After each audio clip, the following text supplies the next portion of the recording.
di saat kelompok bersenjata Houthi hanya menargetkan fasilitas perang militer musuh, tidak dengan Zionis Israel serta sekutunya, Amerika Serikat.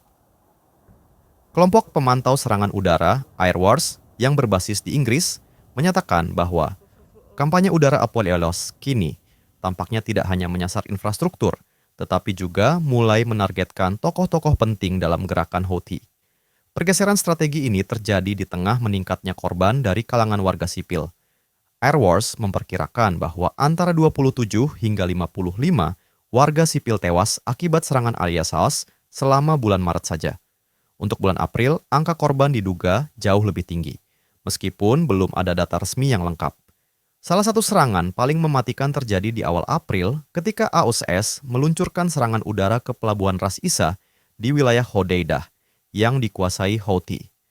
Sedikitnya 80 orang tewas dan lebih dari 150 lainnya luka-luka dalam serangan tersebut.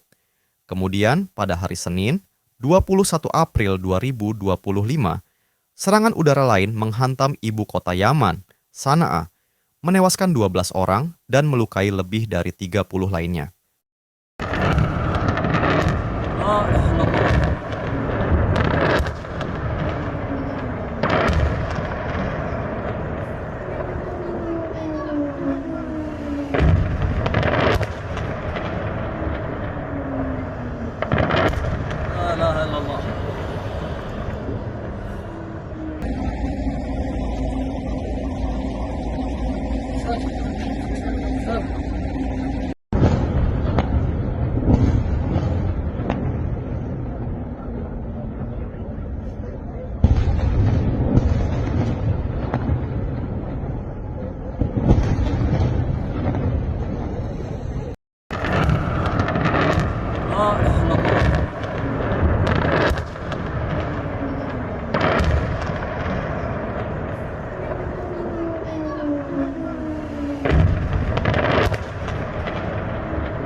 Download Tribun X sekarang, menghadirkan lokal menjadi Indonesia.